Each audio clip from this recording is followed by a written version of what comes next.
but I want to go ahead and say a word of thank you to our panelists. I appreciate your time and your willingness to join us in this work. I want to say thank you to all of our viewers, whoever's watching. Thank you for entering into this time with us. And so as we begin anything important, I think we should begin with a word of prayer. So let's go ahead and start that way. If you wouldn't mind joining your hearts with mine in an attitude of prayer. Holy God, we ask that you bless our conversations this evening. And God, I just ask that you bless us with discomfort. It seems that growth comes when we are uncomfortable. And so help us to find that. We ask that our conversations be loving tonight, but loving each other enough to challenge each other, maybe challenge ourselves and our old notions and ways of thinking. Help this be a conversation that leads to shalom, peace. That's a peace that is found when we all have justice. Let us not settle for simply a lack of conflict. So may we follow the Prince of Peace, the Prince of Shalom, Jesus the Christ, so that it may be on earth as it is in heaven. Amen. Well, I want to thank you all again for joining us today. So if you want to introduce yourselves really quickly, just like a 30-second hello, I'm so-and-so, and this is why I'm excited to be joining this. So on my screen, I'll call on folks, I guess. So we'll start with Jody. You're the top left on my screen. We'll practice the unmuting. Yeah, my space bar didn't work. Hello, everyone. I'm glad everyone joined on what is top of mind for all of us. And what we need to do is I'm Jody Turnbow. I've been a member at Trietsch for 20 years and happy to be a part of here. I'm also a member of our diversity and inclusion initiatives at our company. We're in 44 states, over 20,000 employees, and we realize that we don't do enough, quite frankly. We don't do near enough. So it's important to all of us, not only economic standard, but just on a human kindness, human being standard to initiate these conversations. So I'll pass it over. It looks like Chris is next. Okay, I'm Chris Robinson. I'm a local counselor, and I've been involved in the conversations on race through Trietsch for the last couple of years, and the ongoing conversations that we're having. And you know, my interest in being a part of the panel is in really helping the parents have the conversation with their children about how this is affecting their children, not only spiritually, but psychologically, the stress it puts them under and the conflict that they find themselves dealing with being raised in the church and yet seeing things that do not look very Christian going on in our world. Let's see, Joseph, you're the one. I'm Joseph Moore. Many of you, all of you probably know me. I've been a part of Trietsch for 30 years. I'm a retired HR executive with Verizon, and both personally and professionally, this has been a part of my life from the third grade until today. Thank you. Who's next? Is it Sherry's on my screen? Who's next for y'all? We'll go Sherry, then Gordon.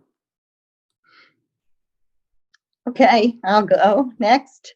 I'm Sherry Stewart. I've been at Trietsch for 30 years as well, and I've been involved with the conversations on race mission that we have been engaged in since Clay Horton got it kicked off, 4 years ago, I guess. And I'm a clinical psychologist, although I'm not practicing at the moment, but I'm just, this is a passion of mine to, I don't even know how to express it. My heart hurts at what our Black brothers and sisters are suffering. And I want to do something to have a better future for everybody. I'm Gordon Welch. I don't know how long I've been around. That's kind of like Joseph said, this kind of comes with the territory. I don't recall when I first noticed it. My parents have been more influential on telling me when I was involved in an incident. So I'm going to say 64, 65 is when I've noticed the first thing about the inequalities. I'm glad to be a member of the panel. It's time that we make a change. This is not, as Chris alluded to, this is not what the Bible talked about. And I'm glad to be a participant or a panelist and hopefully shed some insight to someone that maybe gives them something to think about, and going forward that we're all in this together. Oh, one other thing, I'm a military baby, so that has definitely influenced my thinking on how I view life and the world, and I've lived halfway around the world, so that brings a different, I know what the word is, but a different view on life, because I was a teenager living overseas in another culture, and it was a Muslim culture at that. Thank you. That brings us to Richard. Okay, I'm Rich Crossley, been a member of Trietsch for 20 plus years. I'm a son of the South. I was born and raised in Mississippi. I grew up there in the 50s, 60s. So did the military for 23 years around the world. And currently I'm a director of JRTC programs at Fort Worth, dealing with young people my whole life, dealing with races, different ethnicities and religions. And so the efforts that we're doing within the school system is the same thing that we were doing in our military, that we need to do in our communities and within our churches to bring about justice for every citizen. Thank you. Thank you all. So I think this is really important work for us to be getting into. And as we've been preparing for this and sending out things on social media and emails, it's been interesting feedback that I've seen of, like, I've even gotten some emails about, this is not important work. This is not what needs to be talked about. And this is not what, especially where the church needs to be. And that really kind of was like, hit me and was surprising. And so one of the things that I thought was important for us to kind of start, especially as a church, is to share kind of who we are as United Methodists, as we're going to have this conversation again as a United Methodist clergy. Kind of what my first thought was, even going back to our Constitution, which was from the late 60s, I had somebody comment that this is just trying to be, relevant with today's stuff and that chasing that. But I wanted to share this with everyone. This comes from Article 5 about racial justice in the United Methodist Church's Constitution. It says, the United Methodist Church recognizes the sin of racism has been destructive to its unity throughout its history. Racism continues to cause painful division and marginalization. The United Methodist Church shall confront and seek to eliminate racism, whether in organizations or in individuals, in every facet of its life and society at large. And so I think this is very much what the church is called to be, and it's not a new work that we're chasing after. This is something that we've hopefully been doing, but as it's clear to everybody, it's clear that there's still work to be done and work that we need to be doing. And so it's been interesting, the reaction I think that I've gotten in having to have conversations with people, that racism is real and racism is a sin. I saw somebody I knew on social media posting something that, we don't need to be worrying about racism, we need to be worrying about sin. And I was like, well, but racism is a sin. So I don't know how you're separating those out. So for me, this is a spiritual matter. And it's something that, Joseph, you and I talked about this, and so I didn't know if you wanted to say something on this. Yeah, but by all means. You said about it. Thanks, Reverend Bill. I agree wholeheartedly on two accounts. One, that the church should be involved. And if it isn't, there's a problem with the church, because racism is indeed sin. Each of us Man, woman, and child, regardless of race and ethnicity, was created by God, and more specifically, created in God's image. We know without a doubt He loves us. And more importantly, He calls us to love each other. When we fail to do that, when we fail to love each other because of race, it's a sin. And it's a sin not only against the person, the man or woman, that you have this hatred, but it's a sin against God. So yes, without a doubt, Reverend Bill, racism is a sin, and the church should be about eradicating sin or educating its members and its communities with respect to sin. So, and that's the thing for me, sin is a brokenness, right? A brokenness in relationship between other people, between us and God. But I think even the sin of brokenness, it's a brokenness in myself, right? And so, part of that for me is I'm also saved from that brokenness within me. That brokenness that causes me to need to push somebody else down and belittle them or dehumanize them. That's not good for me either. And so, we are all, this is one of those things for me where we all are redeemed and saved when we do this work. And so I think it's really important work. So I throw it out to the panel. So far, anything from the Article 5 of the Constitution or anything that Joseph shared, does anybody want to comment or add or anything on that? Bill, if I could add to that, one of the things when we talk about sin, and we've all heard that statement, hate the sin, not the sinner.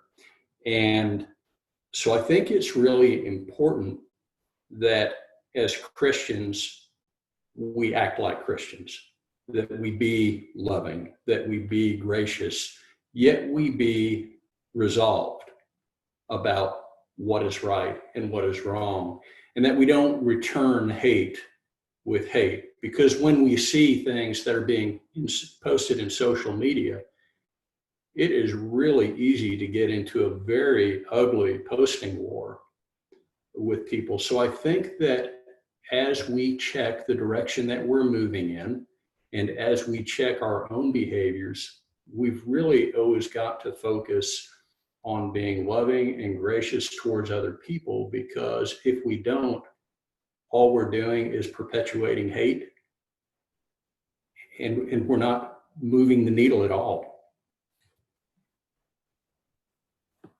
That's a very good word. Thank you, Chris. So anybody else, did anybody else have something they'd like to add on this point so far? Kind of like, and seeing none. Just one thing, Reverend Bill. I think to kind of summarize the point that I was trying to make, racism is really a heart issue. It's a matter of dealing with the heart and changing the heart of the racist, that he or she can see someone of a different race or of another race as being created by God and in His image, and therefore worthy of every respect that every human being is entitled. Well, again, as they say, that'll preach. So yeah, I agree with every bit of that. So I wanted to share another bit again from the United Methodist Church. This comes from our social principles. As we start to even talk about, and I think this is a good conversation I'd like to hear from everybody, is what is racism? And that's it's one of the things I think that's leading to a lot of, again, like Chris was talking about the social media back and forth. Well, that's not racist, that is racist.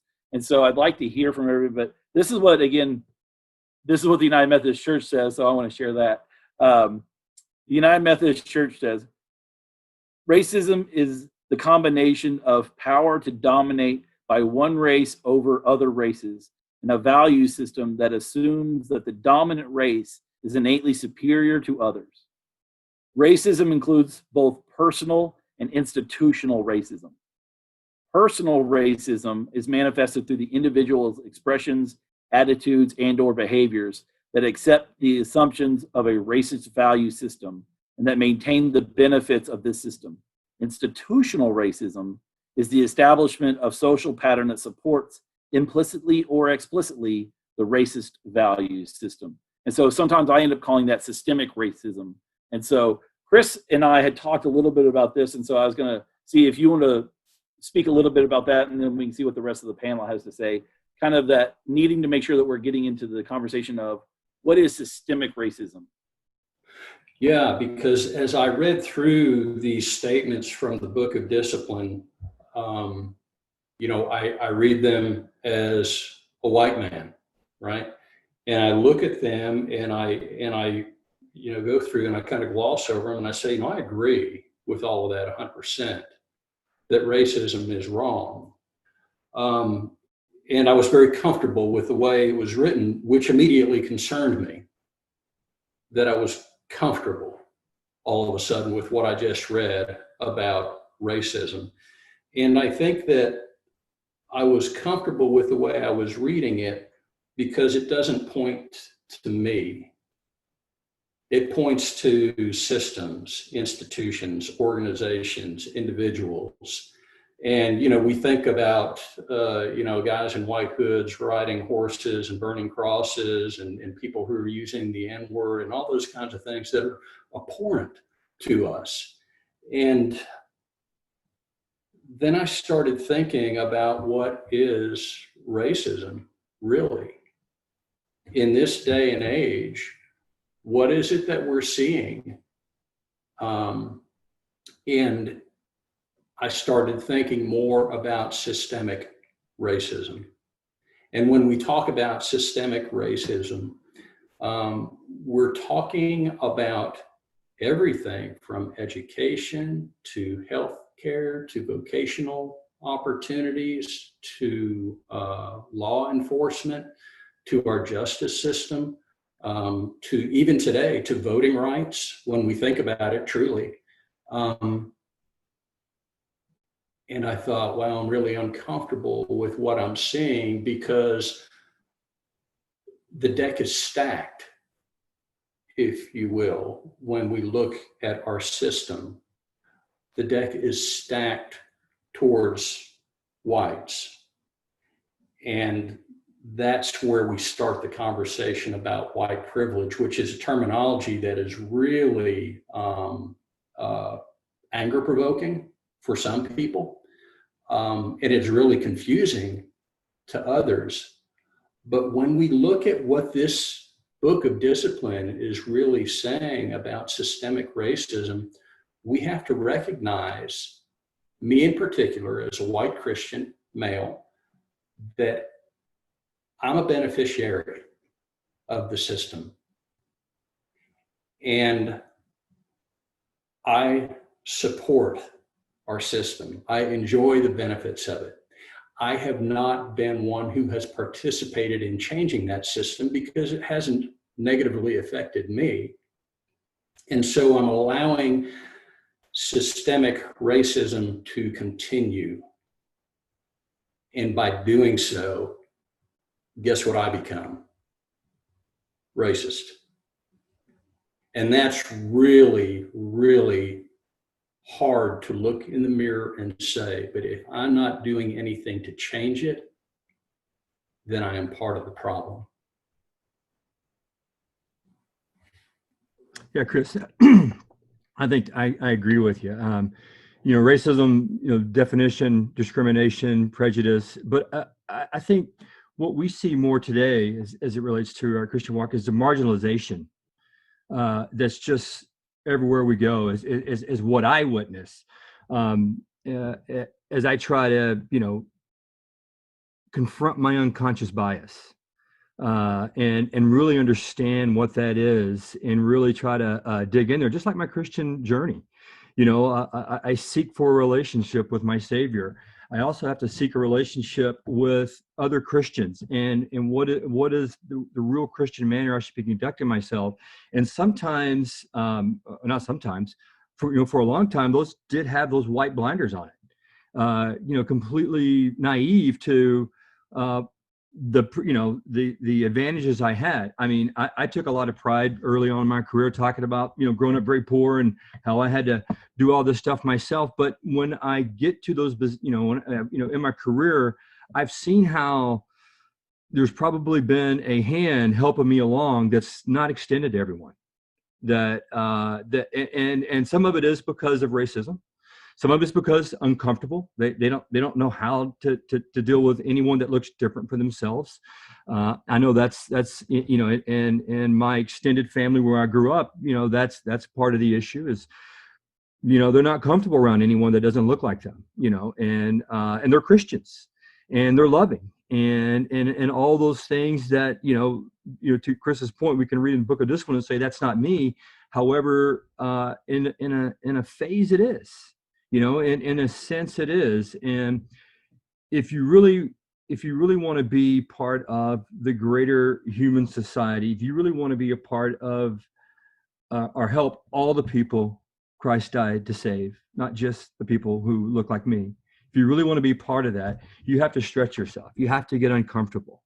You have to go to places and talk to people to understand a perspective, to see if you can help, or more importantly, if you're hurting, if you're in the way, and maybe not, trying to be in the way, but you're in the way through complacency, you're in the way through an attitude that, that's not me. To your point, I'm not the person who has a Confederate flag on my house or on my car. I don't say the things that racists say. I don't do those things, but there are things that we do, things that, again, unconscious biases that we have that don't make us bad people, but it makes us a little blind to the contribution we really could be making for all of us together moving forward. I mean, my wife and I have these conversations. I was talking to an uncle of mine 2 days ago, not 2 days, Monday, and he and I were talking, and he's real concerned. He's retired about the civil unrest and everything else, and he was an executive. He proceeds to tell me a story, and this is part of me growing in my journey. He says, "Oh yeah, so I think about this, and I think about, I can't remember what her name was, and and then he said it. He goes, she was so articulate, and I knew in a minute. I said, I bet you I know 100% what's coming next." And she said, she was so articulate. She was really a wonderful Black woman. And I just said, wow. I mean, it doesn't excuse anything that he's retired and older. And again, he considers himself a Christian. He considers himself to be champions of all people who contribute to society. But I mean, right then and there, I may not have been developed enough 5-10 years ago to catch that, but I'm sensitive to it now. And as soon as he said it, I've said I would bet everything I own that he's going to tell me that she was a Black woman, and he did. Those are the things that gets uncomfortable. And you're right when you say white privilege, that does fly in the face, and that does get most Caucasians upset and they tune out. But at some point you have to, I think, Bill, you started it off. You got to move us to being uncomfortable so that we can at least have the conversation. We can at least have that conversation. So I'll go on mute and let someone else address. So I saw Gordon really starting nodding his head. So I didn't know if you wanted to comment there. I saw a big smile and a lot of head movement there. So I didn't know if you had anything to say there, sir. Well, Jody's right.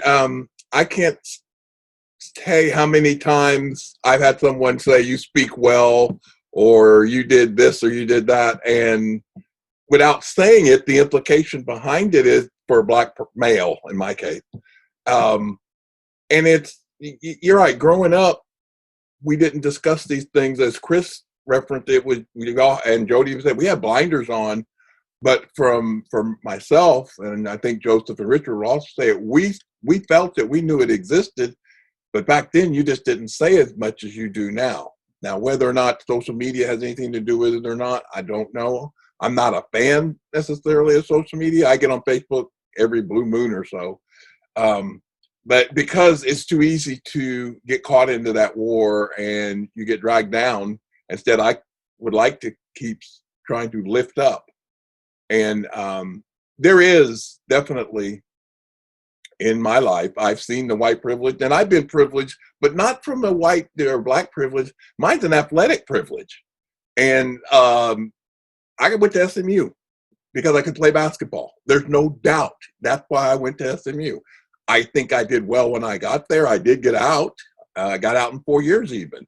But there's no question. I had athletic privilege. I can relate to athletic privilege and kind of see the things that what I got the benefit of being an athlete, I saw non-athletes not get. And that's kind of what Jody and Chris were talking about.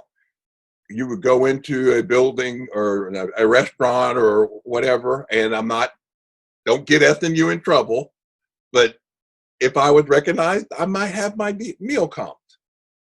That's privilege from an athletic standpoint. But I also can recall I went into a club that's no longer here. I got carded. I was 22, but not one of my white friends got carded. Why? They wanted to keep the black male out of there.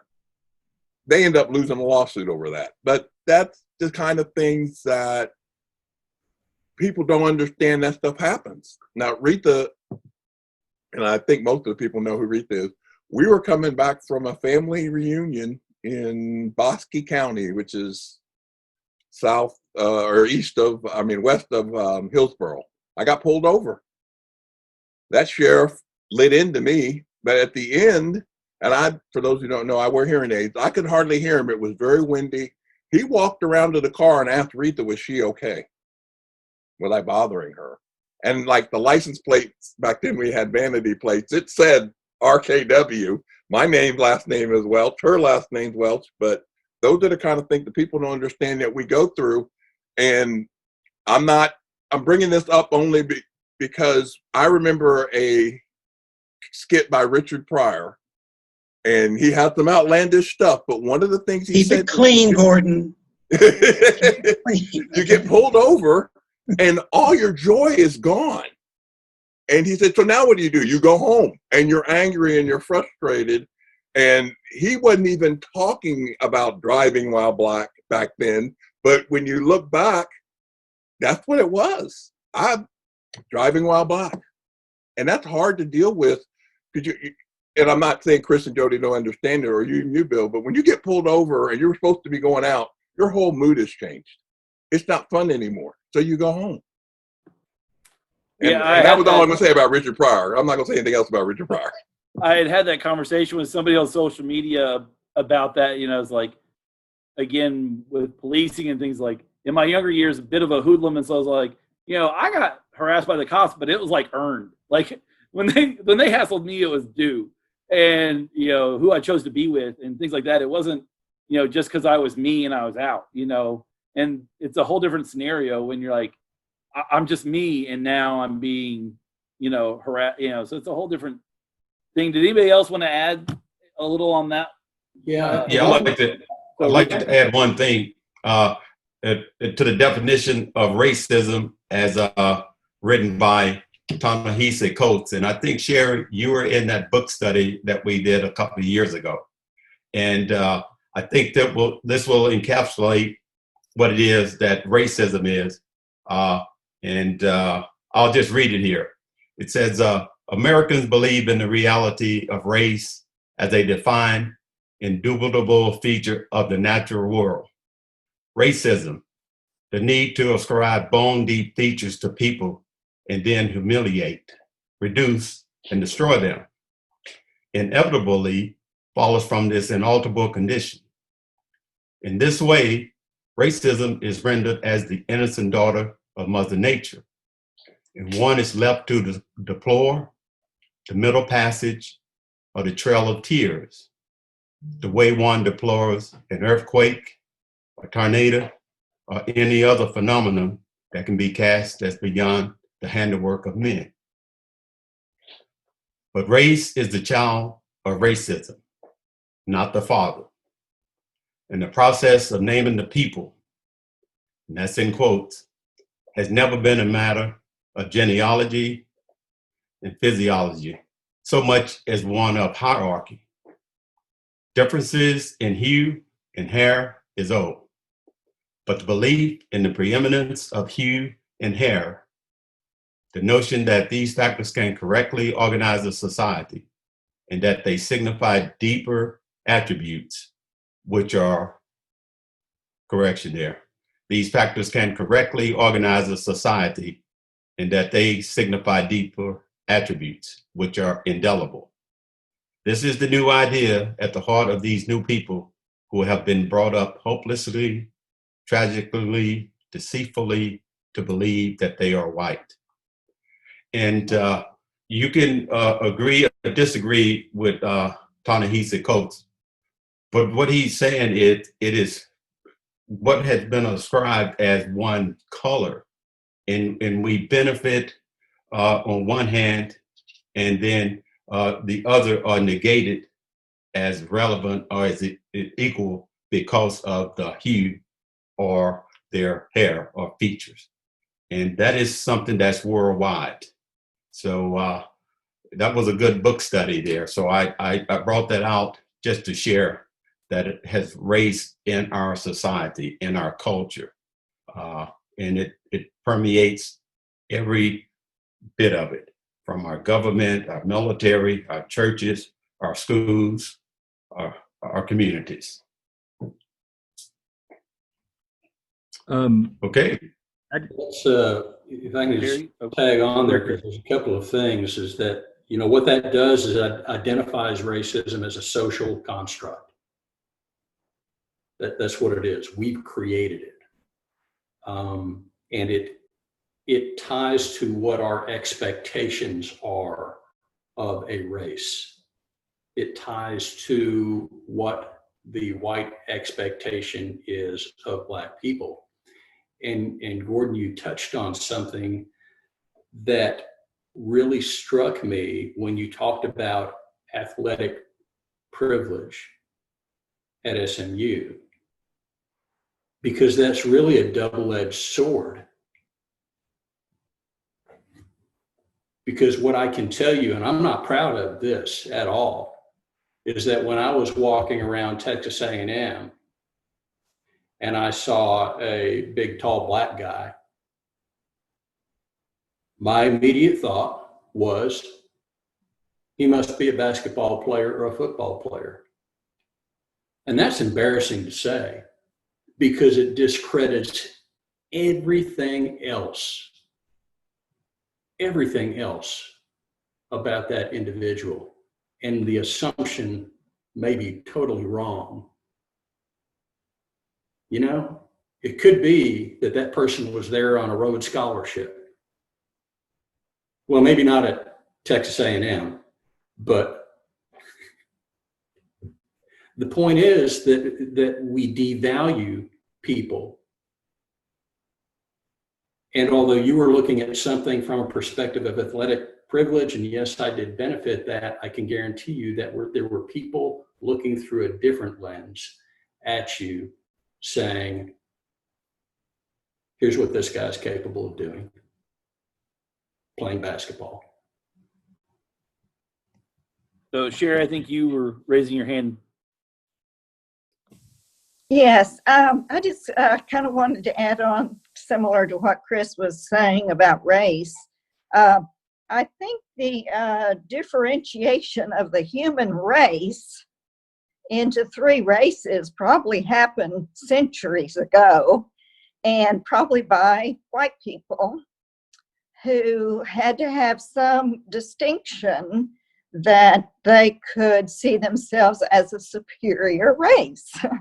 And I would really like to know more about the history of how those labels, you know, even originated. But I think that was probably part of the intention of maybe it was some scientist who was trying to identify human beings as being comprised of three different races. But anyway, that was what I wanted to add. I think we would definitely have to get somebody more knowledgeable than me. But I believe I remember reading somewhere that a lot of our kind of modern day race kind of that construct that Chris was talking about has a lot of roots, unfortunately not in science, but even in the church. that the Spanish Inquisition in the 1400s, that it became a very easy way to then differentiate people as a part of that. And well, you don't look like us, so now you're a bigger target for that. So I'd have to definitely do some more, but this is one of those things where we in the church have to take some culpability and responsibility, which is why I think it's so important that we also take some of the responsibility to do this work now. Is that I think, we've added to the problem, but that also means that we can add to the solution. So, I think Drew Hart may have addressed that in Trouble I've Seen, which I'm reading for our discussion Tuesday. I'm reading White Fragility as well. And so I read it in either one of those books, but I haven't read enough to know, more about it. Yeah, plug the Tuesday meeting. It's being, the discussion leader is Laura O'Reilly. It's the 14th at 7, and you can just go and register on the website to sit in on that discussion. Hey, I just want to toss out 2 points to the panelists we just talked about. One, Sharon Bill, yeah, you're right. You can track it back, but I would say we own it now, right? Right. I mean, we own it now, and we own where it is and what we can do about it.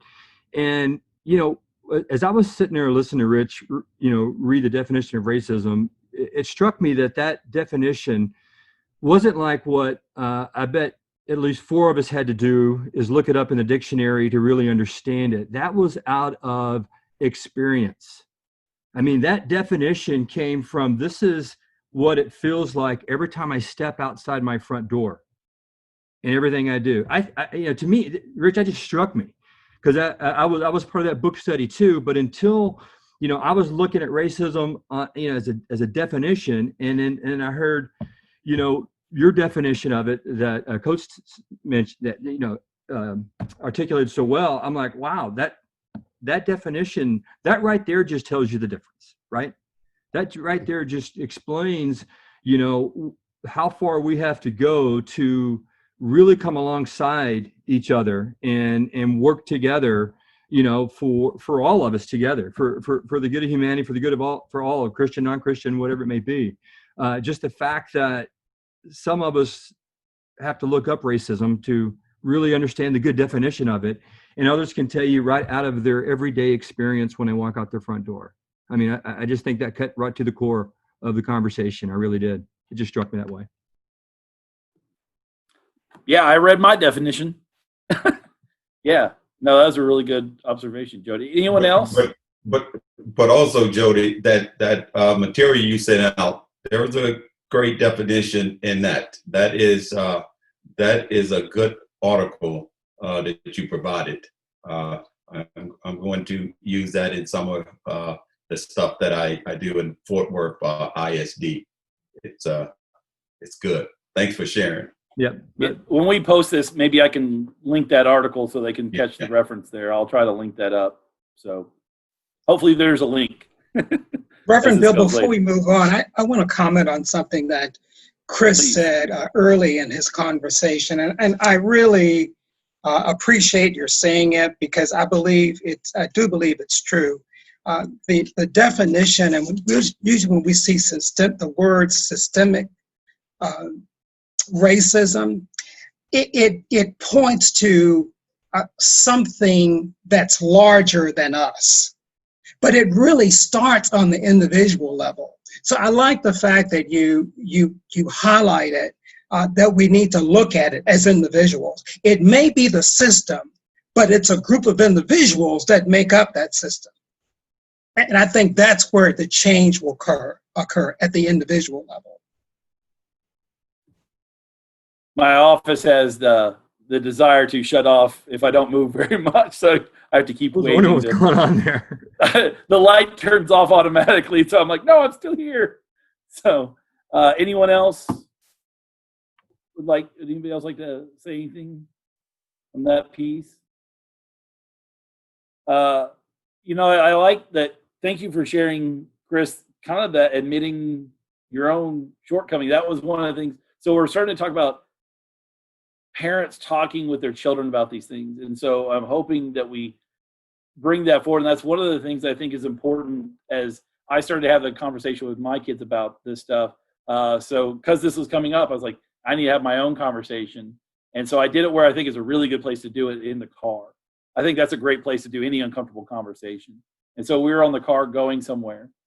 But part of that conversation was having to admit times where I had fallen short and things that I'm not proud of. And I'm not that person, but I have to own what I've said, what I've done. And that was one of the things I noticed on social media that, a lot of people with things coming out were posting and very, look at me, I'm an ally. But there was one person I knew who's actually a husband of a former youth of mine that I really appreciated his post, that his post was all about, I have been the problem. I have said things that I'm ashamed of. I have allowed things said and done in my presence that I didn't stand up for. And I will not do that anymore. That it's easy to say, look at those people and how bad they are and I even sent him a message. I was like, I so appreciate your posting. It's like, you are the only person I have seen on my feed that said, you know what? I got to take some ownership of where this is, but I'm also going to be a part of fixing it. And I think that is a part of that conversation too, is to own our shortcomings and mistakes so that we can encourage our children to grow and change and do better. We have to admit that we have to do better so that they know that they can always grow, learn, and do better. So I really appreciate you bringing that point forward, Chris. Yeah, I think that authenticity is the most important tool we can have in speaking with our children, and owning when we were wrong, because Lord knows that our children really do want to hear about us being wrong sometimes, right? But it is, and I think we really get their ear on something as large as this when we say, let me tell you what I did. And let me tell you what I thought. And let me tell you how wrong I was. That's when our kids are going to lean in and listen to what we're saying. Because they don't need to hear you should or you shouldn't, because they hear that all the time. That's just like, quacking at them. But when we start to become authentic and admit that we were wrong and expose that and let them know that we hope their generation and they will do better than we did because we didn't do a good job. And that is necessary good, because as a Black father, then I will not have to have the conversation how to be safe out there, knowing the world that they're living in.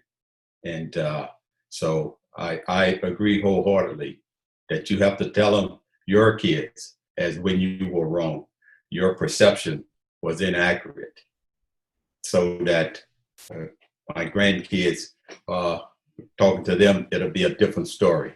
This is generational work, because it's been centuries of this in our country. So I'm glad to be a part of it and to move us along the journey of truly being a society that is not so race conscious. We talk about the character of Dr. Martin Luther King, but it requires work, hand and feet.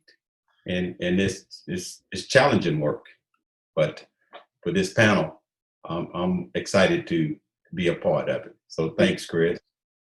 And can I just expand on that as well? It is undoubtedly our children, as we all know, who've had children, they model after what they see us do more than what they say. And I think, Chris, you were just talking about that. And sometimes that conversation, I mean, growing up with our boys, my wife and I, we absolutely, maybe, had our biases, unconscious biases, didn't realize them, but, we definitely knew which we wanted to do and how we wanted to improve. It goes to that point too, where I remember having to have a conversation with my father about the way he talked in front of my boys, and that wasn't going to be allowed, and that we're not, We're not doing that. And I know it's his house, and we just won't come to your house. Or you can come to our house, but that's not the way we're going to talk about anybody. And obviously there was definitely, poor jokes, terrible jokes, one way or the other, or references made. And I had to take it, not down a generation, but up a generation, and say, look, I'm not going to try to, dissect how you were raised or anything like that. You're my father, but this is where I stand. This is where my wife stands. And we're not going to raise our boys that way. We're going to give them every advantage, and every advantage means they're going to accept people and learn to work with everybody as best they can, as best we can model. So I do agree the authenticity is huge, because if you don't live it, it don't matter how much you say it, it's not going to get through. But and I think we'll get to this too. It's then when you got to take that action, and with me, that first action was within my own family. It was at family gatherings saying, sorry, we're not participating. And you had to see me say that to uncles and people, and not in a harsh way, not in a judgment way, in a loving way, that this is just not the way we're going to raise our family. So I just, when you were talking about that, it just reminded me of that conversation. I just felt it was something I needed to share. And I think we're getting some questions too. Yeah. So a reminder to anybody that is participating with it, if you want to send in a question, use the chat, or you want to make a comment. So Amy, I'm going to go ahead and read just the last line of your comment, but I like it because it kind of goes with what we're all talking about. Amy shared, I think my lack of awareness of how bad it has gotten demonstrates, my privilege, and I'm humbled. And I think that's part of this, is that, it's kind of like we were saying earlier, some of us had to look up a definition on racism, and some of us can just share it. And you don't know what you don't know. And you don't know how little you know until you start to hear from others, and you go, wow, I had no idea.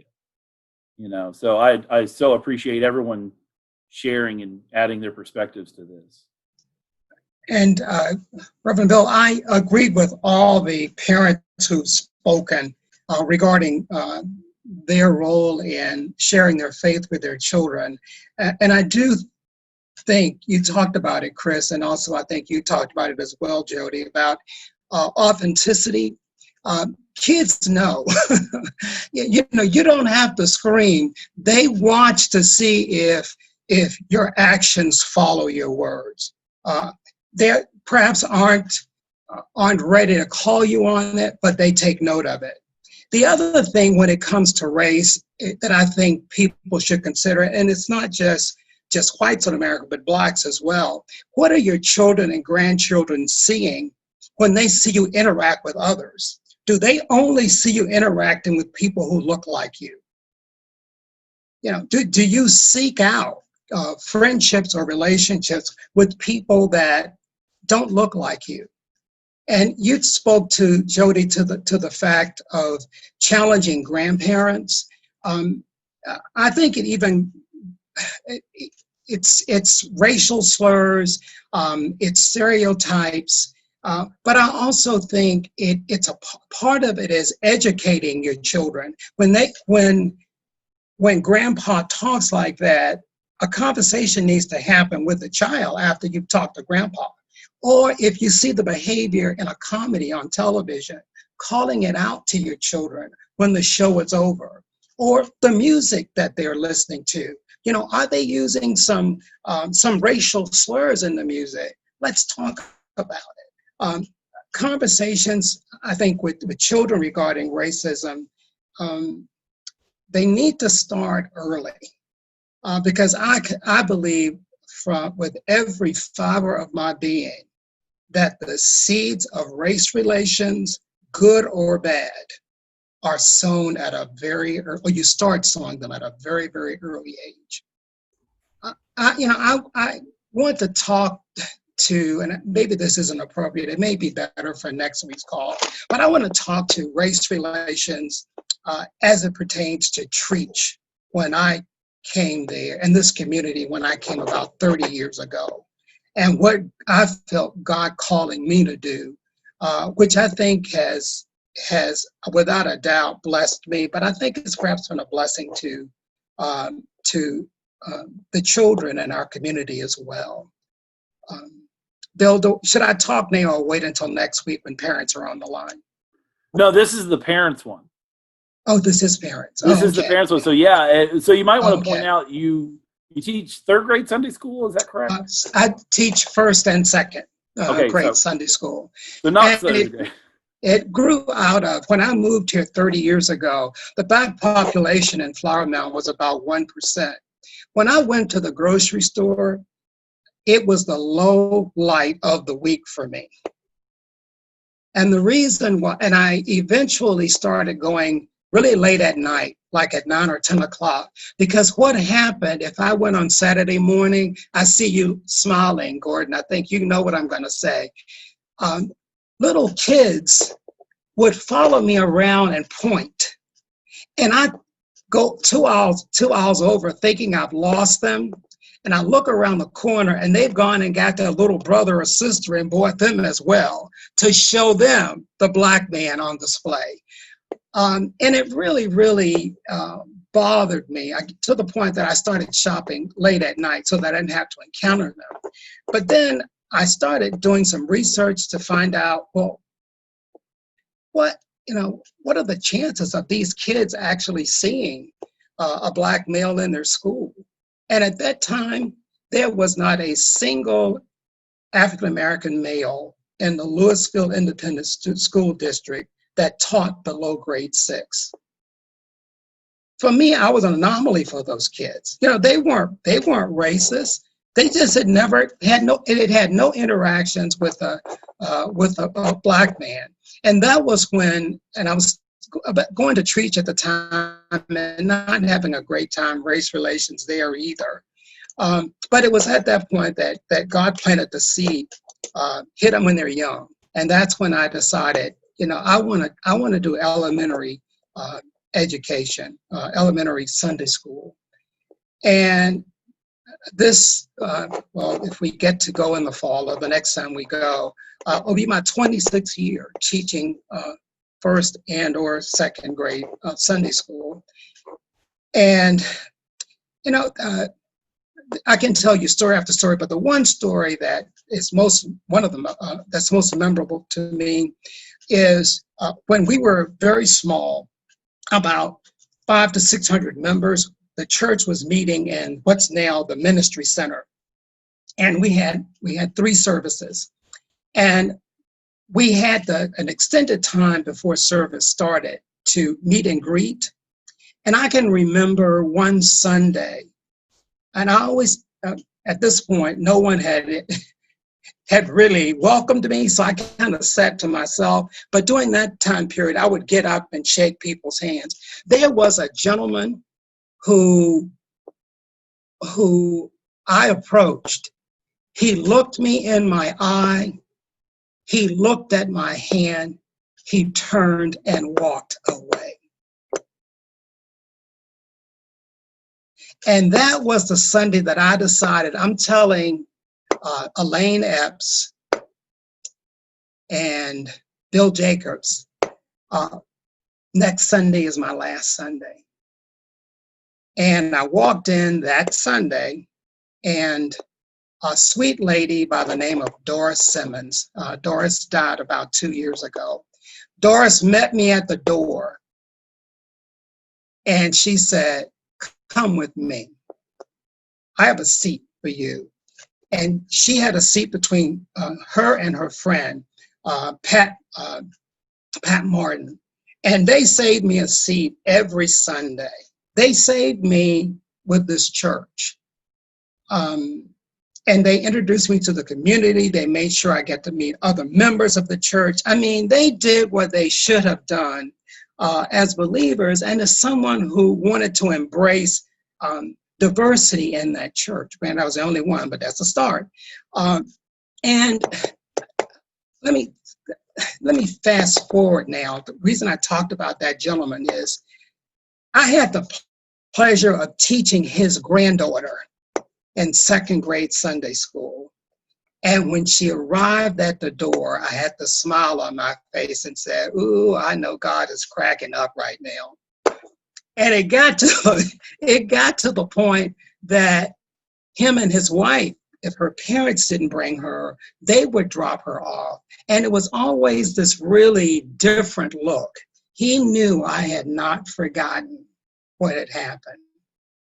And eventually his granddaughter left my class. I followed her through confirmation, through high school, and even through college, even when she got married. But the point I want to make is her grandfather didn't shake my hand, but that little girl, in my relationship with her, even to this day, she knows Mr. Moore. She knows that Mr. Moore did not make the moon, but she thinks he hung it. Okay. And, you know, and I can give you a lot of stories that are like that. And I want to, what I try to do is to preach to people. You might not be able to impact 1,000 lives, but if you can find a place where that fits for you and make an impact there, it can be multi-generational. And I know that it will be with this young woman and with some other kids that have followed her. And as I was telling Reverend Bill, what I want my kids that I'm exposed to take from the experience is when they get out in the world in the 6th grade and the 12th grade and in college, and when they're with a group of people who say this about a Black person, there will be something in their minds that say, that wasn't my experience. So what I want is for, and it goes both ways, with whites reaching out to Blacks, and I think, again, the younger the better, to let them know that it's safe, let them know that they're loved, that there's something that they can contribute. Both ways. I think we go a long way in creating that love that God wants us to have to one another, because we don't see barriers, and in particular the barrier of skin. That's it, Reverend Bill. So one of the things I'd like to do is, so Rich does a lot of this work with Courageous Conversations with its junior ROTC, correct, sir? Correct. So I was going to see if you might share a little bit about that. I like you sent me some material on it, and I think it was really good. I really like the 4 agreements is one of the things that's on there. And one of the pieces was be ready to stay in the uncomfortable. And I think that's an important thing is, that we have to step in and do things that are uncomfortable or it's not going to change. Like, Joseph's even saying stepping in, here's somebody that's already, refuse to shake your hand, and yet you're going to come back and keep coming and then start serving, and you're going to have that person's family. Well, that's got to be uncomfortable, but it changes things when we're willing to step into uncomfort. So I was going to see if you could share some of your wisdom that you've done from working with the Courageous Conversations in your context. And I can put up the thing whenever you want it, if you want that.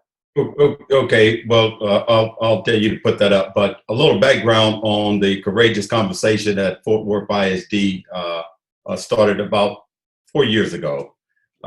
If you know, Fort Worth is classified as an urban school district.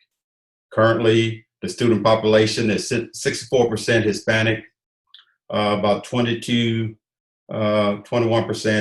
Black, 11% white, 4% Asian, other. And you also know with the academic performance and the perception of teachers, and that's all ethnicities, and to the district decided that they were going to be a part of improving race relationship along with academic performance, because I truly believe that all children can learn, regardless of their socioeconomic, their ethnicity, their nationality. And so the school board, which is a stakeholder, the community, the students, and all of the teachers are required to participate in these seminars. And so we have a construct, and Bill, if you would put it up, it's sort of like a roadmap to kind of keep us centered, because we can all lose sight of the journey that we're on. And this is a model that Glenn Singleton. There's a lot of programs out there, but our district decided to use the Courageous Conversation. And what I like about this is the 4 agreements. Very simple. You have to stay engaged, because if you just do it as a one-time experience, no, it's a journey. So stay engaged. And speaking of race, like religion and finances, those things make you uncomfortable. So you got to go ahead and embrace discomfort. And again, your truth is your truth. I'm not judging that. My truth is my truth. So those are the agreements. And expect non-closure. And you got to accept it. But guess what? You're going to come back to it, because you're going to stay engaged. The old saying, Rome was not built in a day, so it's going to take time. Next is six conditions. Focus on the personal, local, and immediate. Isolate race, the elephant in the room. Normalize social construction and the multiple perspective, because we do have different perspectives. We're stronger when we understand those perspectives. And I benefited from that. Of course, you got to monitor the agreements and the conditions and establish the parameters. There's always a facilitator, or one that if you get off track, you gotta get back on there. And that working definition for race, and we brushed on that earlier. It may be different for the group that you set up. And examine the presence and role of whiteness, the privilege, supremacy. And the last part down there is the compass. If you're going on a journey, you gotta have a bearing. And if you look at that believing, thinking, feeling, acting, where are you at this moment on that compass? You know, are you acting? And I think members of this panel, you are acting. Believing, and as you go through experiences, you may find yourself at a different point on that compass. And so that keeps you focused on where you're headed to get back to that. So I would say come in on the believing aspect of the compass. What are your beliefs? Then you move to the thinking. Someone may say something. What do you feel? What do you feel about the definition of racism? And then the acting. You have to leave those other 3 and move to that final quadrant of acting to bring about the change. And so I've been in 2 of the seminars. I'm not qualified to conduct one. I haven't gone through the training, but I will tell you, I am a better person and helping others understand the construct of discrimination, biases, overt, implicit, because sometimes you don't recognize it within yourself. And so I've gained a lot out of that, and I just wanted to share. There's many models out there, but this is a simple model that you can even use that with your students, with your kids, in your youth groups, because they're believing. And what are you thinking? What are you feeling? And then the acting. What can you do to make our community better, or to break down the structures of discrimination, racism? So that is what I wanted to share. Any questions that I may answer? Well, so I'd like to hear from everybody on this. There's 2 things. One, I think that compass is wonderful. So the whole purpose of this is to start saying, how can parents start to have conversations with their kids around race and justice? And I think that compass is a really great thing. Let's start by, what are your beliefs?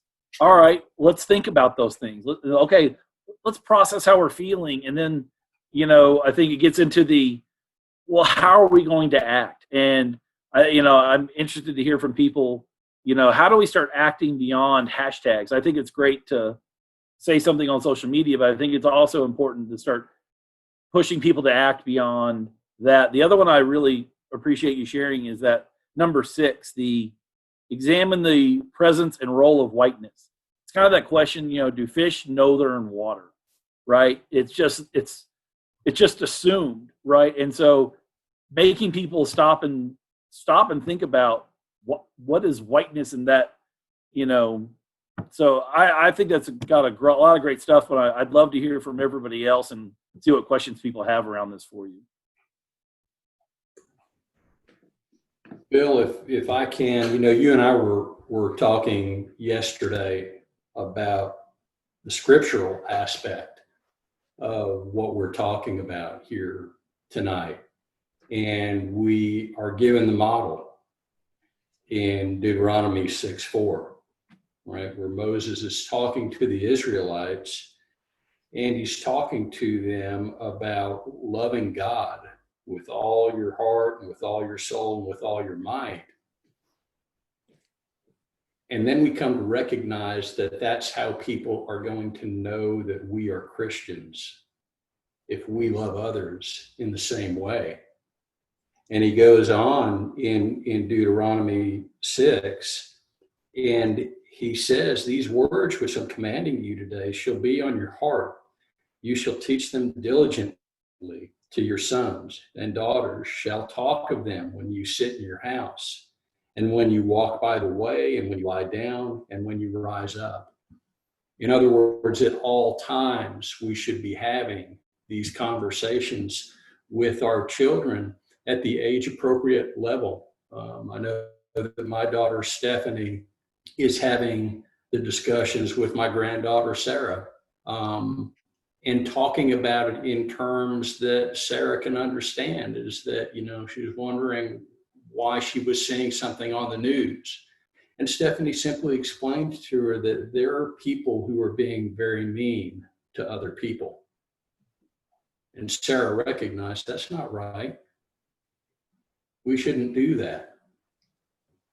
And so the conversation at that level is appropriate, and she is starting to learn, just like Joseph was teaching the granddaughter of this gentleman, what love is about through the way that he treated every student in his classroom. And so our children are never too young to start hearing the importance of the message of love. And then increasing the intensity, if you will, of that message as they get older and as their brains develop and as they are able to better understand abstract concepts and begin to think more abstractly about the world that they live in and what it really does mean to be a Christian and what it really does mean to show love for all people, even if some people in the past had considered them our enemy, right? Loving our neighbor, no matter who our neighbor is, no matter what our neighbor looks like. I was just gonna say, I like as you walk, as you lay down, that's that stay engaged, that this isn't a conversation, that these have to be conversations. And I love that you point out age appropriate. And so as our children continue to age, we have to keep having conversations. So Jody, were you wanting to say something? Yeah, I was going to see if Rich wants to answer Amy's question. Okay, yeah, I will. And go ahead, Jody. Okay, yeah, I was just going to talk real quick. I like how Rich has framed this as courageous, and in his podcast, and I'll give a plug for a listen to our podcast. If you haven't gone there and heard all the conversations, doesn't matter where you are on your journey, those conversations are extremely enlightening, extremely valuable, And I would encourage everyone to plug those in, and on your walk or whatever, just listen to those conversations, because those are people you know, people you love, and you're hearing those stories. But Rich, you talked about, Joshua 1:9 and be courageous in that podcast. And that's what we're really talking about. And I know we frame this as uncomfortable conversations, and just, I like the courageous conversation. Let me tell you why. 2 parts is, one, we do a seminar in our company called Uncomfortable Conversations. And that's all about discipline and getting people to the right place because they're not performing on the job. And sometimes, that's just another a connection. Courageous conversation is, you're going to step out from your comfort zone and you're going to lend whatever you have to the conversation. You're going to take a chance. You're going to take a risk. You're going to be courageous with things that you think you're risking by stepping out for someone who looks different from you. So I really like the concept of a courageous conversation, because to me, that's acting. I mean, that's really saying, okay, well, I may be thought of differently by people who look like me, people I know, because this is where I stand. But I want to be courageous because this is how Jesus, our hero, is modeled for us, and this is what we need to do. So I just wanted to add in, as you were going through your courageous conversations, and I know this is called uncomfortable, but to me, and especially after listening to your podcast and your story, and thank you so much for sharing that with us all. I think this is Joshua 1:9 and be courageous. I really do. I really think this is, to me, that's how it hits me. And I always like it, Chris, that we make this biblically based in everything we do, because, that is the only foundation we have that will never shift, right? So as long as we do that, we'll always know where we stand and be on firm ground. So I like the fact that you did that, Rich. I just want to call that out right after you did your courageous one-sheeter there. Well, Jody, thanks, but I got to give you props for your courageous conversation with your immediate family, letting them know. And that's take courage. I think all of us who've been to a family reunion or a party or a social gathering, we've been quiet. I've done that in the past, but no more, because you are complicit when you do not speak up. And from my journey of Southern Mississippi, I kind of feel that, is my calling in the way that I can help bring about change, more so within society. I'm not anointed like Bill and the rest of them, but I'm just an old soldier out here doing the part I can. But to answer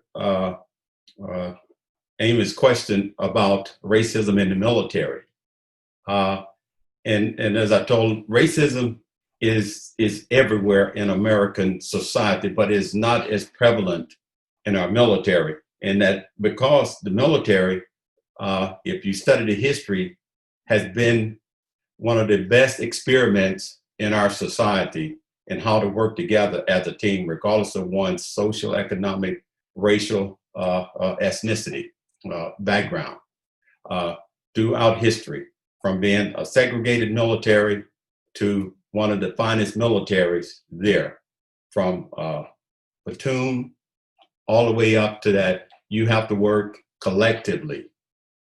And I will tell you from my experience, you don't care if that's a Filipino American, Hispanic American, it is as long as that we're protecting each other, we're carrying out that mission, and you're trained like that. You live together. You're talking about abundant, and then the one who has been part, it really is your family there. Now, because of racism, it's merit-based, but like in any corporation, you will see the numbers of those who are another ethnicity. They're just as talented. They're not promoted or given the assignments. That is something the military has done much better than the rest of our society.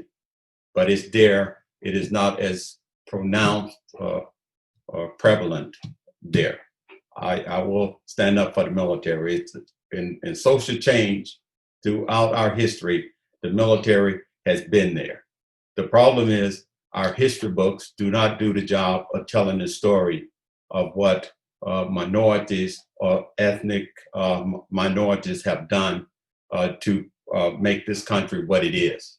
And that is something that that needs to change, because a lot of Americans, a lot of citizens, they don't know because it's not in the books. That's part of the problem, but that's another subject. But racism is there in the military, but it does not cause as much dysfunction as in other parts of our American society. So something I want to ask the panel, we got a little bit of time left. If you were to give, one or two thoughts or tips, if you're going to say something to a parent about how to engage in these conversations about race and justice with their kids, any advice you might have? So it might be like a practical thing for me is, like I said, I like doing these kind of conversations in the car. You're close in proximity, but you don't have to make eye contact, and you can, do that, and the kids can't get away from you if you go fast enough. And so that's, one of those, but also something, so you're talking about these conversations that we have to have, and, the history not being told. That's actually a conversation my son and I had last February for Black History Month. And I was like, the problem is that we have to have a Black History Month because Black history is a part of American history. And as long as we don't insert, Black history, Native American history, as long as we have because that's that kind of that, it goes back to that number 6 that we got to discuss the whiteness, right? We pretend like, because when we say history, what we really kind of basically mean is white man history. And we're not really telling history until we start to tell other histories besides just a white male history. And so that's a conversation, so that's one of those things I want to encourage parents to do is I think there's little conversations to have rather than just one big conversation that you're going to go, let's sit down and talk about race for an hour. I think it's good to have a lot of 5-minute conversations as things come up. And like I said, I love the car for that kind of stuff. But anybody else, what kind of suggestions, advice for parents about having these kinds of courageous conversations with their kids?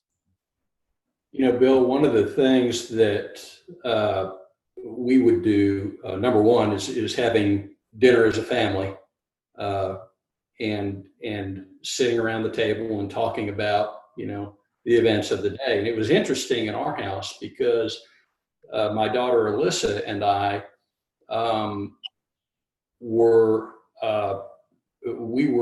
we would feed off each other. We enjoyed talking about beliefs, politics, things that a lot of people just stayed away from and didn't want to talk about. And that was kind of uncomfortable for my other daughter Stephanie and my wife Denise when we would have those conversations. But it was okay to do that at the table and to talk about why there was discomfort in talking about it. If you don't want to talk about it, why not? What is it that you think I might say, or how you think I might judge you? And ask the kids questions about what they think about the issues, because I guarantee you that they have thoughts and they have things to say. And although they may not initially want to talk with you about them, just be relentless in asking the questions and saying, why don't you want to talk about it? I don't know, I don't feel like it. Are you uncomfortable with talking about it? No, I'm not uncomfortable. I'm just tired of hearing about it and talking about it. Why are you tired of hearing about it? Where are you seeing all? Just keep on, because they have something to say. And if we are willing to ask the right questions and be patient, and when they start talking, sit back and listen, don't challenge, just see where they are. That's a really healthy process to go through with our kids. And I think that it's empowering to them, and that if they know that you're not going to jump down their throat and say, how could you think that? That they see the family as a safe place to talk about these things. They see their parents as people who are safe to speak with, especially if their parents are being authentic in answering the same questions. So that would be my suggestion is have family time, because we're missing that badly as a society now. The opportunities to talk to our children, because everything is so busy, or at least it was until 4 or 5 months ago. So take advantage of the opportunity and the time that we have, and make time where you feel like you don't have it to have these conversations. Sherry, you seem to be nodding quite a bit. Did you want to add something? Yeah, pretty much along the same line. Just try to be intentional about checking in with your children as to whether they have observed anyone being mistreated, and try to elicit more information about it. And then if it appears that, well, for example, I talked about these issues with my 6-year-old granddaughter. She just finished kindergarten, and there was a dark-skinned boy in her class, and something came up one day that kind of like piqued my curiosity about him. And it turns out he was being mistreated by other kids picking on him. And Delilah could even acknowledge that maybe it was because they're white and his skin is dark. And so just try to be, alert to hearing these kinds of issues come up. And also, I think it would help the kids to have courage to talk about them. If you, like you said, Bill, own your own discomfort in these kinds of conversations, being a white person, and just model that courage, and just help to work through to how they might be able to be an ally for their friends that are suffering some kind of injustice. Thank you. So what about you, Gordon? If you were giving advice to parents about having these conversations with youth around race and justice, and again, for me, justice is if I wouldn't want to trade places with you, well, then it's not okay. If I wouldn't accept that for me, then I can't accept it for you. So what advice would you give a parent in wanting to bring up that conversation with their teenagers? I think Joseph hit on it when he was talking about you see something on a comedy show or whatever it is, and you address the issue right then and there.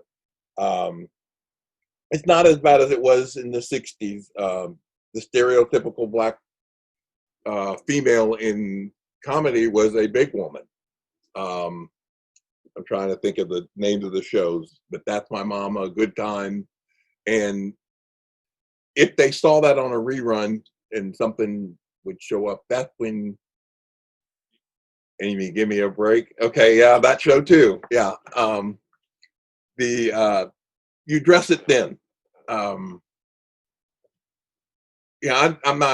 My youth that I get involved with are usually older. I have more involved in the high school kids, and it's usually language. As Joseph talked about songs, you'll hear them singing a song or whatever. And this is going to go beyond the race. A lot of the songs are degrading of the women. And it's like, you wouldn't want that to happen to your sister, to your daughter. So you don't talk about it. You don't sing about it. You don't promote it. And I get older kids, and it's a little bit easier sometimes to talk to them on that level of, if that's your sister, would you let that happen, or would you want that to happen? For your younger kids, I think Joseph and Chris are right.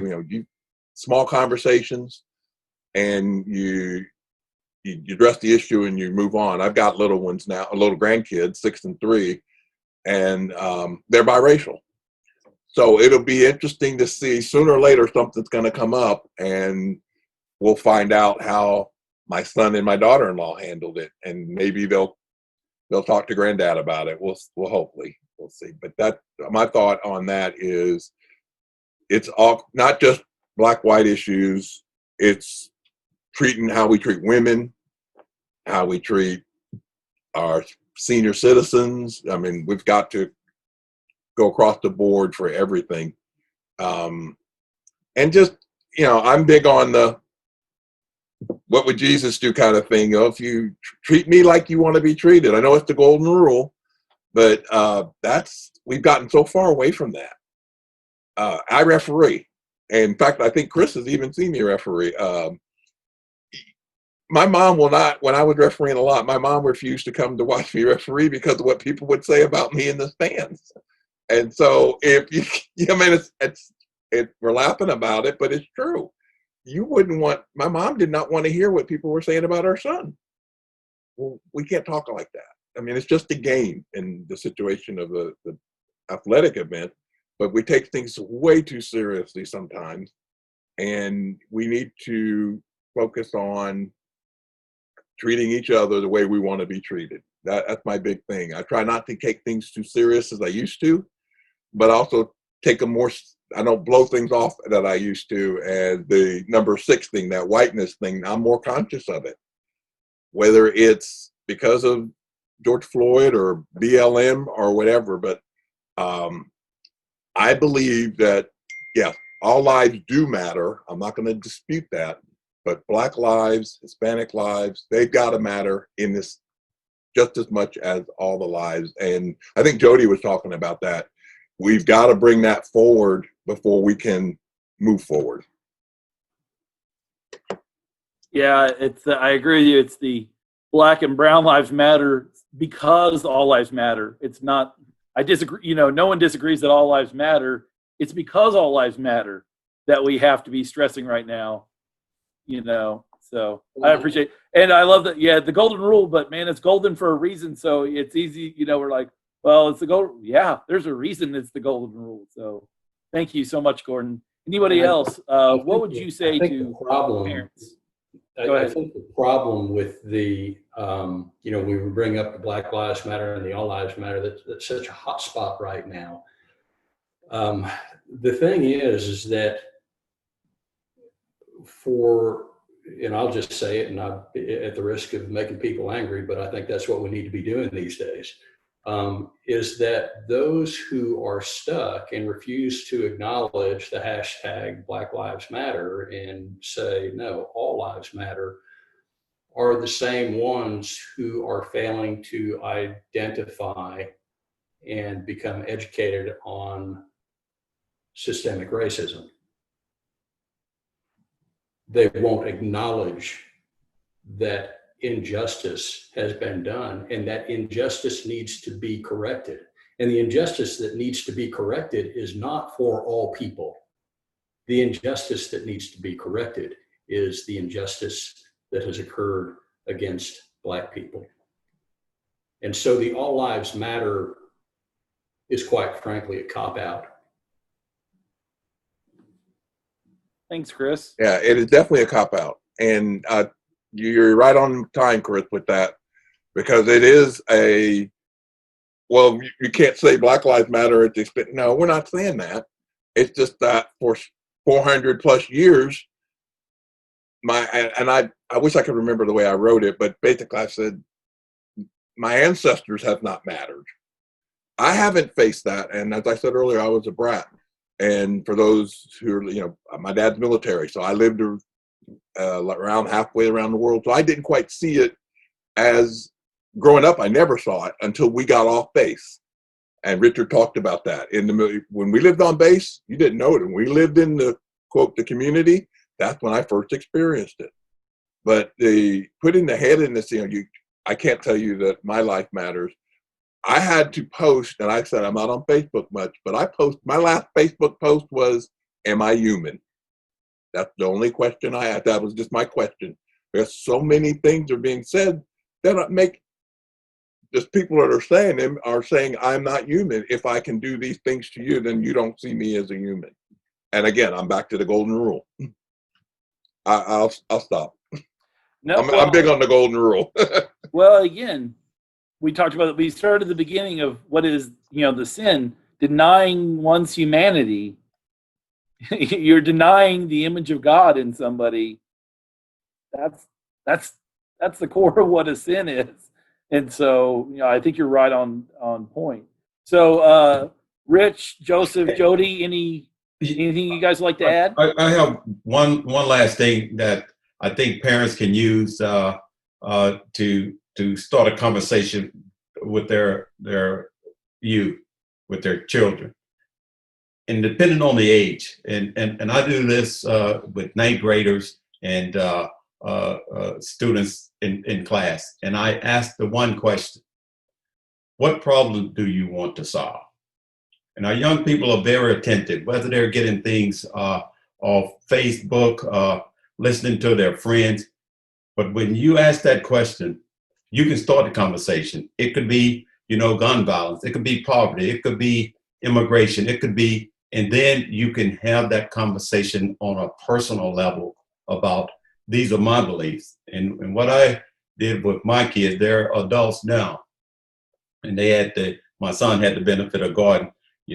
He had friends from Kentucky to Texas, all different places, there on the post. But the thing of asking that question is, now I would talk about things that happen in the news. Oh, they're eating or something, but later on they would come back and say, "Hey, Dad, why did you say that? Why did you believe that?" I always kept a dialogue, even in the car. They always knew my position on things, whether they were listening or not. But thank God they were listening, because they're good human being, courteous, respectful, understanding the part that they can do in our society. So that is the thing I would say. Just say, hey, what problem you want to solve? Not so much what college you want to go to, what you want to be when you grow up. That's generally the wrong question to get a conversation started. What problem do you want to solve? And then you can start that dialogue with your child. Joseph? I'll comment you with your granddaughter. It reminds me, young people, and I think it was Desmond Tutu, young people understand justice even on the playground. And we've all witnessed a bully kid comes up, take a toy, and another kid will come up and console that child or give them another toy. We need to get back to that, to not just the young people, but for the teenagers, the millennials, and the old timers like myself. So all levels there. That's all I have. So you're doing great. Thank you. Joseph, did you? Yes, Reverend Bill, I think Rich's last comment is a good segue to what I wanted to say with young children. And this would be my message to parents is kids are bright, they're inquisitive, and I don't think you wait until a George Floyd happens before you start talking about issues. It should be an ongoing dialogue, age appropriate. It can be in the form of, I'm sure there are books that you can share with your child. But I think when we make it a big focus, for this 6 months, and then nothing else follows until there's another incident, I think we let the children down, because in their world, the problem's solved. It's been 6 months since we talked about it, or I've seen something about it on TV. It should just be an ongoing dialogue, and we need not underestimate how smart they are and how much they want to engage in what they perceive to be adult type of topics. That's it. Thank you. Oh, thank you, sir. That's wonderful. Jody, you have a last comment? Yeah, just as far as those conversations in my house, obviously, there can't be any judgment in it with your children. You can't make this, one of those, you do right, you do wrong type things. With me, and Meredith, we find that the most, I say receptive that they are is when you do something like you do in work. It's a teachable point of view when you use your own experiences and you talk about whether your experience was right or wrong. what you learn from it, and where you're going with it, and how they can grow from it, and not make those same mistakes or have those same blinders on. My advice would be is search yourself, look for an opportunity or a time when maybe you reacted wrong and you wish you reacted right, or reacted right and the right thing happened. And one thing, we were talking a little bit earlier about, and Rich mentioned a little bit about it with the schools that he works in, is, I believe, and I learned this through some organizations I've been a part of, that God distributes talent equally among all of us, but we all don't have the same opportunity distributed equally. And if you want to know where you can make a difference, is for you to go out and find the talent and give them the opportunity.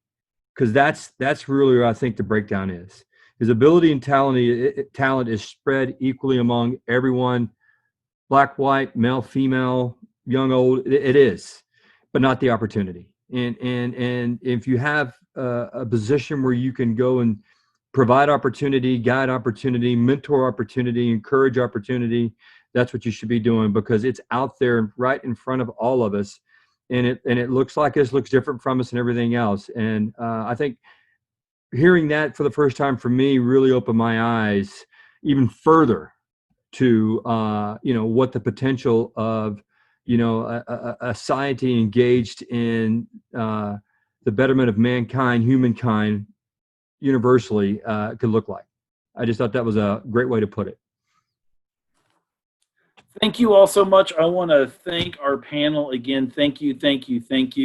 Again, for those who are participating with us, we are going to have a conversation next Thursday for our youth. We'll talk about some of the stuff we talked about today. I really like what Jody was just saying there. And one of the things so remind me, panel, as we have our discussion next Thursday, is I think it's really important that we talk about how do we go beyond hashtags into something more. And so I love that, Jody. There are people that have the talent, but they haven't been given the opportunity. And that's part of that privilege. What can I do with my privilege? Well, if I've been given those opportunities, I can help give those to somebody else. I'm a comic book person, and I always think of Uncle Ben's words to Peter Parker, Spider-Man, with great power comes great responsibility. With privilege comes the responsibility to use that privilege to help those who have as much talent as you, who haven't had the privilege.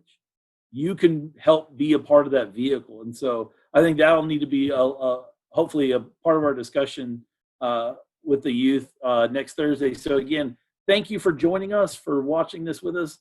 Thank you for entering into these dialogues with your youth and children. And again, panel, thank you so much for your time and your wonderful words. And so thank you so much. So let's end with a time of prayer, and then we'll go off to do some good work. All right. So if you would join with me. Gracious God, we ask that you help us to have courageous conversations. Give us your courage, the courage to step in when it's awkward and when it's unknown, but when we know you are with us and we know you are leading us to do the right thing. Help us to provide opportunities for those who haven't had it, to share the blessings that you've gotten, that we can be a part of that you have blessed us all with intelligence and talents and abilities, but some of us just haven't been given the same opportunities. Let us be a part of that. That's that justice. Help us to be those who go out and are agents of justice. That again, if we wouldn't want that for us, then we can't accept it for anyone else. Help us to have the eyes to see.